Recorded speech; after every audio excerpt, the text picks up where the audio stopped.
What's shaking, everybody? Welcome back to another edition of K and A. I'm Jeff Ketchum. That's Anwar Richardson. We make up K and A here on the Orangebloods Texas Football Channel. This edition of K and A brought to you by MyPerfectFranchise.net.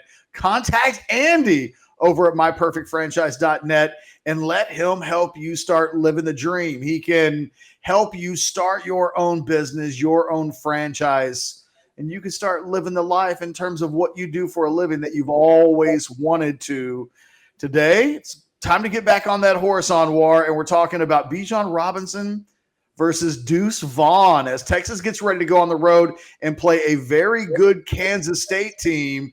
We continue the conversation that we had during the offseason when we talked about these two guys, and at the beginning of the year is who should be the first team all Big 12 running back, who was going to have the better season. And lo and behold, as we get ready to head into week 9, both guys are having really good seasons, pretty similar seasons in terms of rushing yards. And it's quite possible that the guy that has the bigger game on Saturday night will be the guy that walks off the field as the winner and maybe the number one choice for the running back totem pole in the Big 12. Yeah, it is interesting because we did this video or something similar to this, like you said, in the off season. And some people were like, why are you doing this? Like, why are you guys having this conversation? And now you can see this is why we were having the conversation because, we kind of knew going in that these would probably be the top two backs in the Big 12.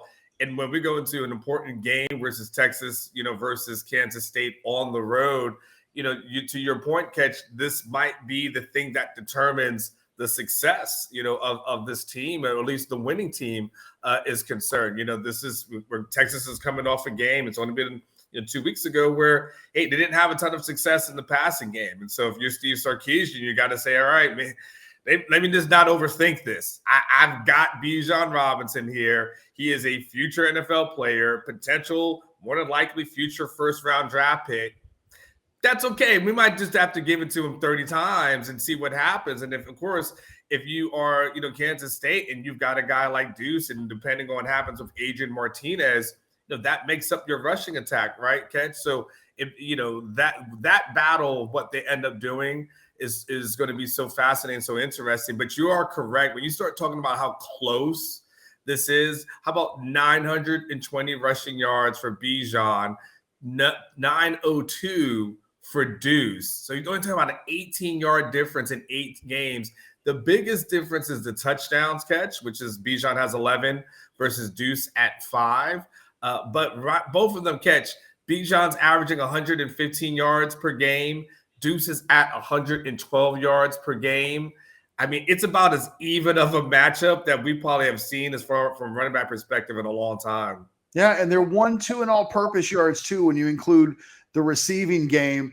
Bijan, his numbers extend a little bit more over Deuce at that point. Bijan averaging 150 yards per game all-purpose, while Deuce is at 129. And the touchdown advantage, still 2-1 for Bijan against Deuce, 13 total touchdowns versus 6. A lot of that has to do with the fact, though, that when Adrian Martinez is healthy, he kind of bogarts the touchdowns in the red zone. All you have to do is go back and look at that Oklahoma game in Norman when every time they got inside the 5, they will just run power football. A lot of times they'll just run to the left. That seems to be their strength. And they'll use little old Deuce as like the blocking back for Adrian Martinez, but they're very effective in that. If Deuce were getting those carries in the red zone instead of Adrian Martinez, their running game numbers, Bijan and Deuce, would be so close. It's going to be a fantastic matchup, Anwar. I was looking at the Heisman odds that DraftKings currently has of the top 6 running backs. This will be, I believe, the only of the top 6 running backs listed in the Heisman odds, and that's basically like the top 15 players in the country competing to get into New York as one of the 4 finalists. This will be one of the only matchups all season involving 2 of those top players. Now, Bijan had another one earlier in the season when he went up against Jahmyr Gibbs from Alabama. Mm-hmm. But both of these guys ranked among the top 6 running backs in terms of players competing for a Heisman spot. I don't know that they catch Michigan's Blake Corum, but it's kind of an exciting match. Like, we're talking about it, but I think this goes beyond a regional matchup. These are two of the best running backs in the country, and it will obviously be the number one storyline going into Saturday's game. Catch, you said you had that list of DraftKings. I'm kind of curious as to who are the guys who are on that Heisman list of draft. Do you have that in front of you by any chance? Yeah. Okay, so in order of the running backs, okay, it's Michigan's Blake Corum right now has the third best odds among all players. He's at plus 1,500.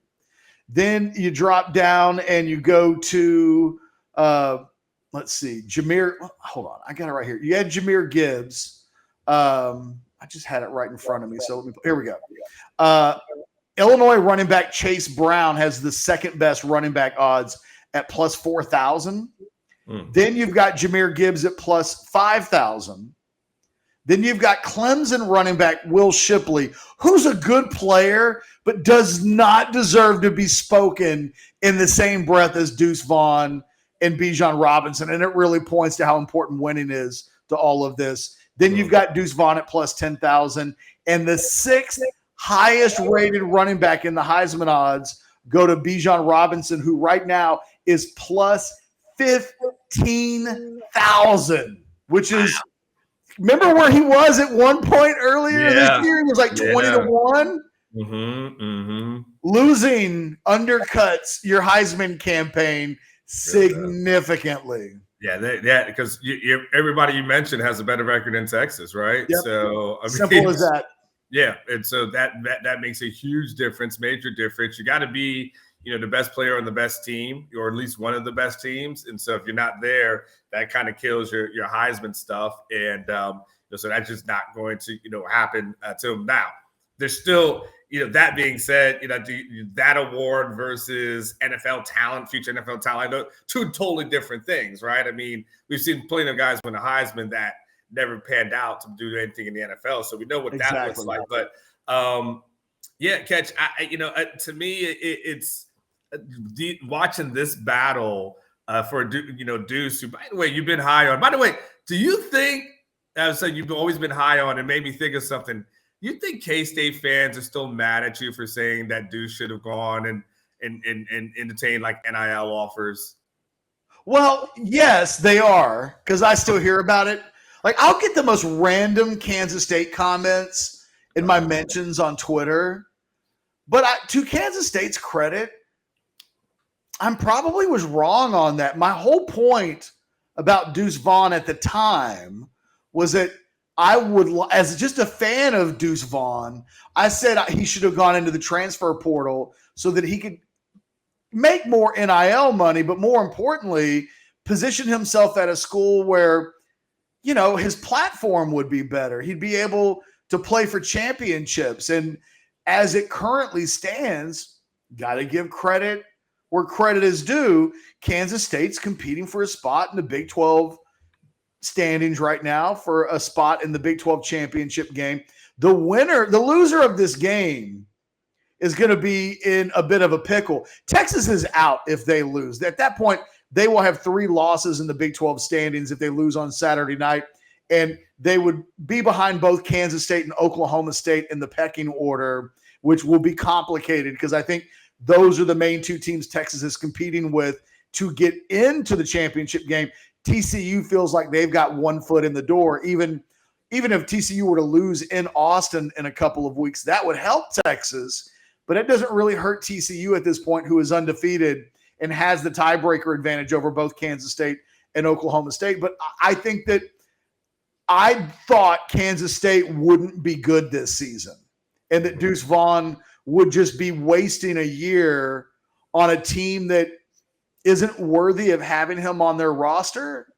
And in the end, that seems like a bit harsh.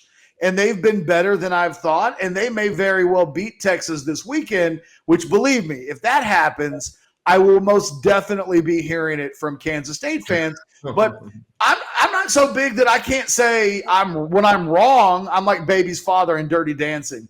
I'll say I'm wrong. And right now, Deuce Vaughn's having a very good season. I don't know that people from all over the country really know who Deuce Vaughn is. I don't know how many games of Kansas State that people coast to coast have watched so far this year, but where they are in the standings and how good he's been have allowed for him to have a decent platform. And I was wrong. And Saturday night, we're again talking about probably the best two running backs in the Big 12, although we do have to mention that, if we're talking about running backs in the Big 12 this year, and we just look at the rushing numbers, Keandre Miller from TCU is a guy that has to be mentioned because he's just a little bit below both of those guys with 851 yards, but he's got double-digit touchdowns. So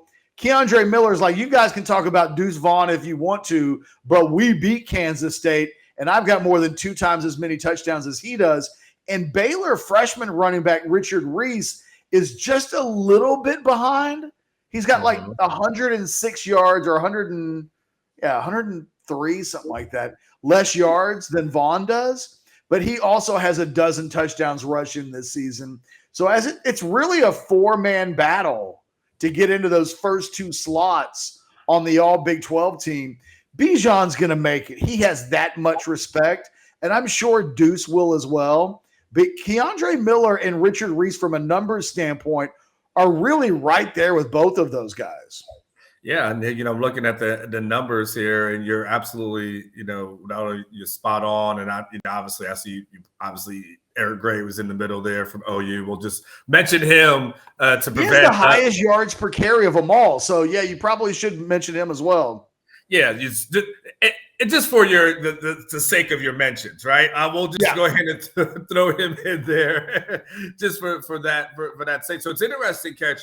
And again, from a defensive perspective, Texas, from a defensive perspective, is facing one of the best running backs, and some would say arguably the best running back, but one of the best running backs in the Big 12 this week. And then next week, to your point, Catch, where they face TCU and having Keandre Miller, what does that look like for Texas as well? So, now that we're talking, and again, we're going in real time, Texas rushing defense, they're ranked 3rd in the conference right now. So we start thinking about what that battle looks like.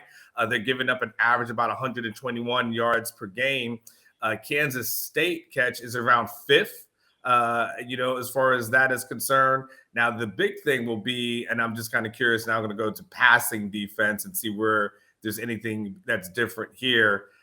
Texas is ranked 6th in passing defense.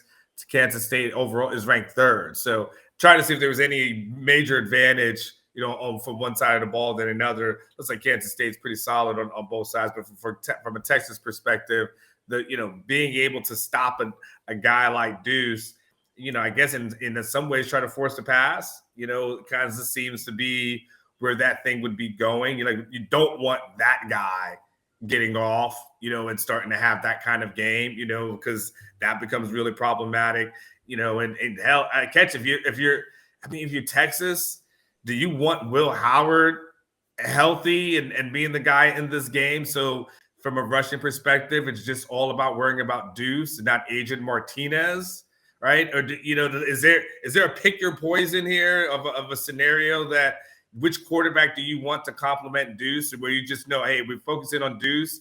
Or is it way worse? You got to focus on Martinez and Deuce? It's a great question. Honestly, I've spent the better part of the last week and a half trying to figure out which quarterback I think gives Texas the better advantage if that guy plays. Adrian Martinez is such a limited passer. He's the worst passing quarterback in the Big 12. But he makes the Kansas State running game really dangerous with the 1-2 punch that he provides with Deuce Vaughn. Meanwhile, Will Howard is the better passer, but he's also the backup quarterback for a reason.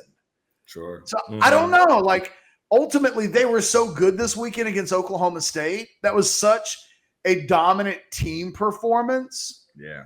And so it's more the totality of the Kansas State team that stands out to me more than anything else.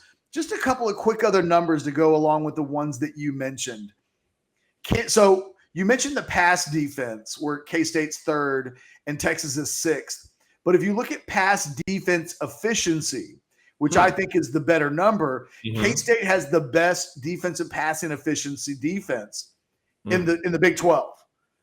Third is Texas. So the yardage makes them look like maybe they're not so good, but Kansas is holding opposing quarterbacks to a 116 passing efficiency, while Texas is holding opposing quarterbacks to a 123 passing efficiency. Those numbers suggest that both of these teams are really good at making the opposing quarterbacks they play pretty average.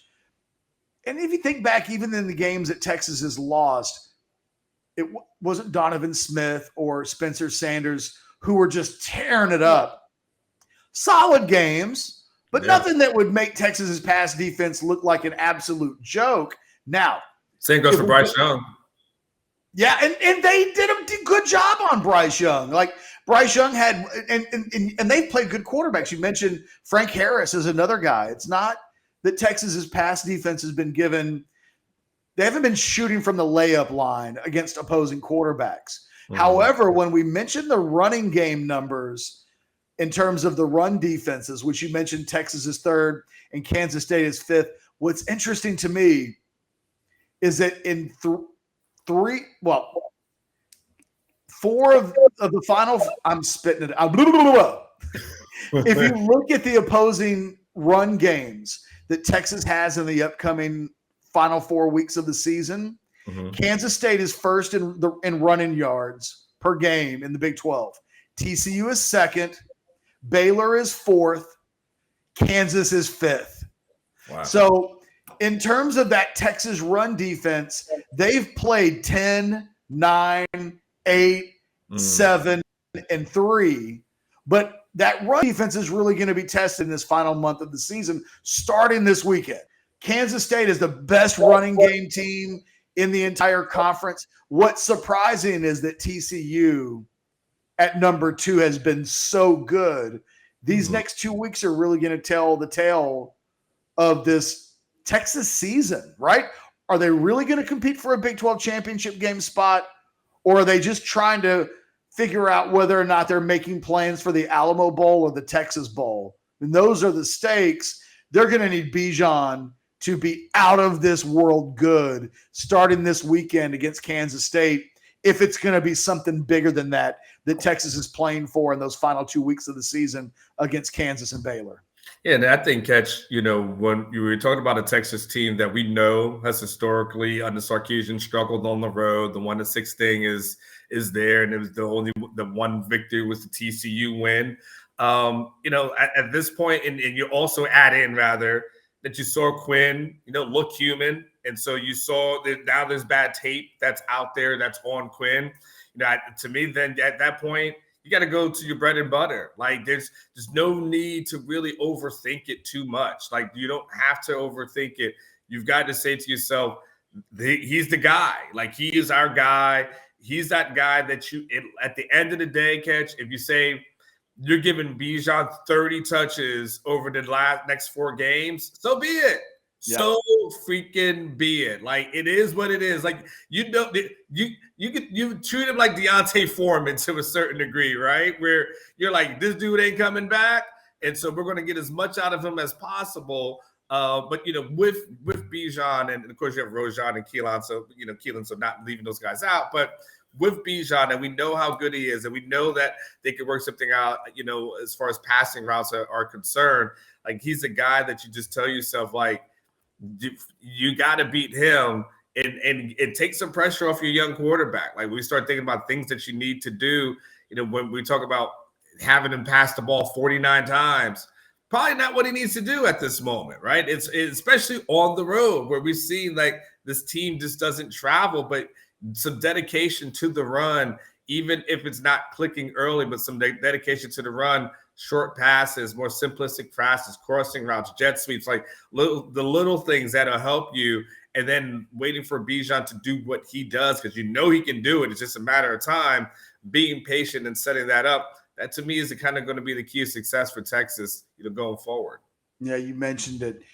On the road, it's a night game, and the data says Kansas State, best pass defense in the conference for that young quarterback that Texas is bringing to town versus they're okay in the run defense. If you have to pick your poison, the area that seemingly that you would want to attack Kansas State on the defensive side of the ball is their run defense. The pass defense has been really good, and considering what we saw a week ago or 2 weeks ago with, as you mentioned, Quinn Ewers making his first road start. Now he's getting ready to make his second road start, but we haven't seen him have the success. It could happen this weekend. I mean, he's so talented, and Texas has the receiving targets that if he had a breakout game this weekend, it wouldn't stun me.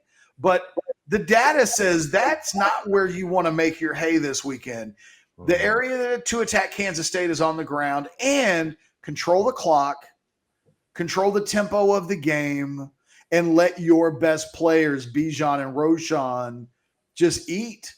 If you tell me right now that those guys eat this weekend, and we're talking about 200 yards plus, Texas has a chance to win definitely this weekend.